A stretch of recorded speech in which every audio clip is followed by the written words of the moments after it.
Hi, I'm Bentaro Rifferashi, and let's talk about ghost notes. We're going to look at a couple of different ways you can play ghost notes and how you can start to incorporate them into your playing.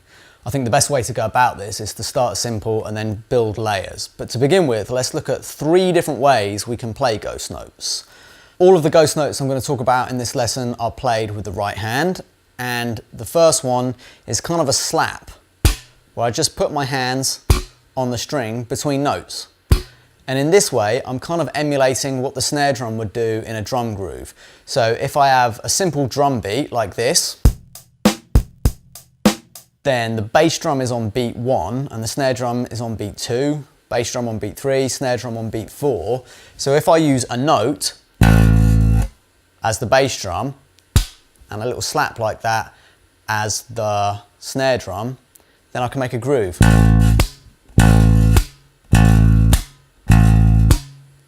Simple enough, right? So if I look at our first groove example here, it's like that but slightly more complex. I'm going to play a note, the slaps ghost notes, then 2 notes, then another slaps ghost note like this. I'll play it slowly.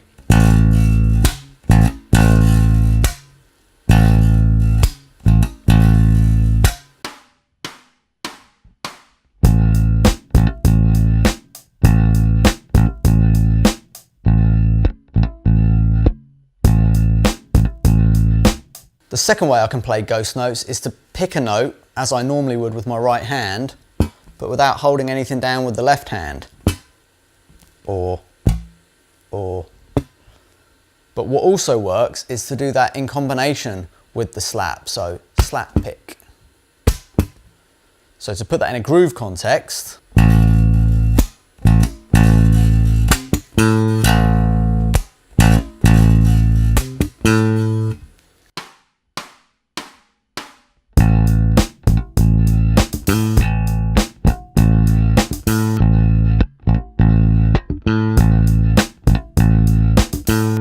now this type of ghost note with the slap and pick, slap, pick, I can keep adding layers of it. So I could start by adding a hammer on after it, like a slap, pick, hammer on.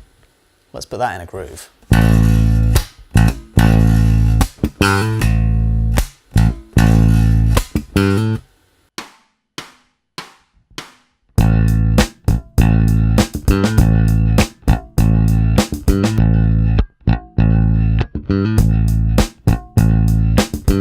Now let's try putting the slap pick in on beat 2 as well as on beat 4. I'll do it slowly.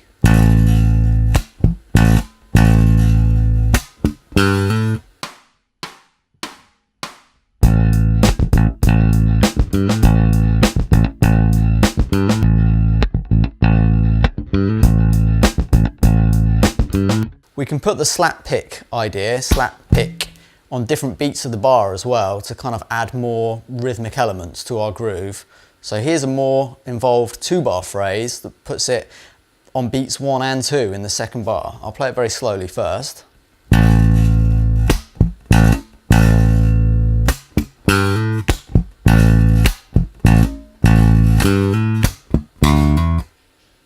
So there you can see that is on beats 1, 2 and beat 4 in the second bar. So it adds a lot of funk rhythmic interest.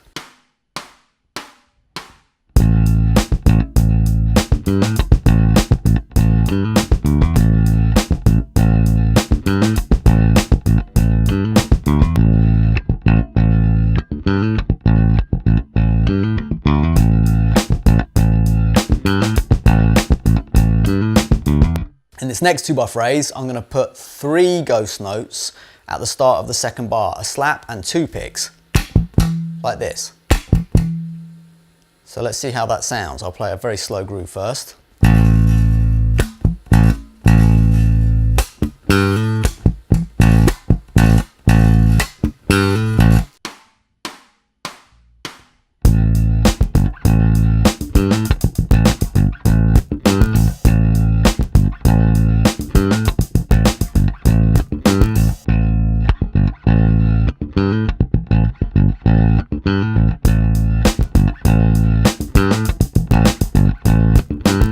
So the third type of ghost note I mentioned at the start of the lesson is the raked ghost note, where I pick one note.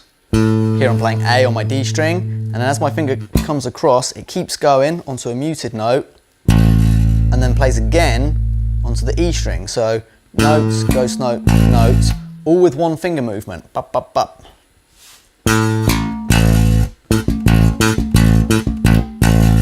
Okay, so if we put that in context, we can see this.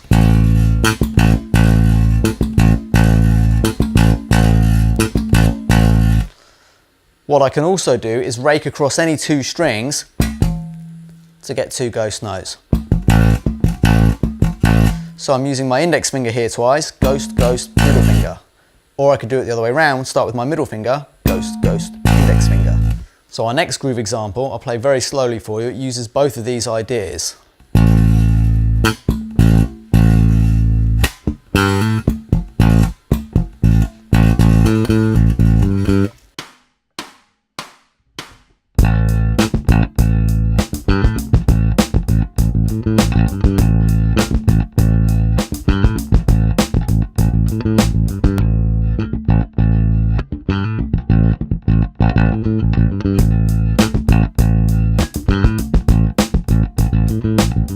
For our next groove idea, I'm going to use the slap pick idea on the upbeats, on the ands, to move up through the mixed Lydian mode for like an ascending scale kind of a sound, like this.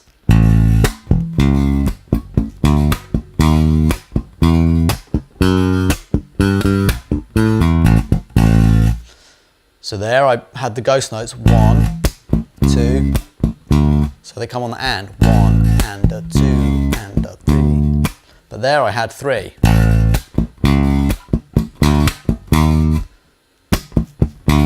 And at the end of that line, I raked again.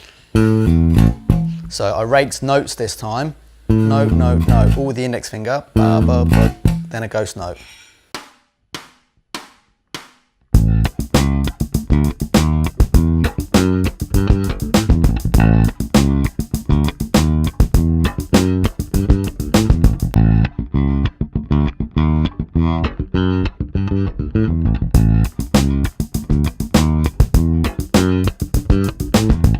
Our last groove example here uses all of these ideas in one groove. I'll play it slowly. Slap, ghost, notes, slap, ghost, notes, slap, hammer on, rakes, ghost, rakes, ghost, hammer on, rakes, ghost, hammer on, rakes, ghost, hammer on from open string.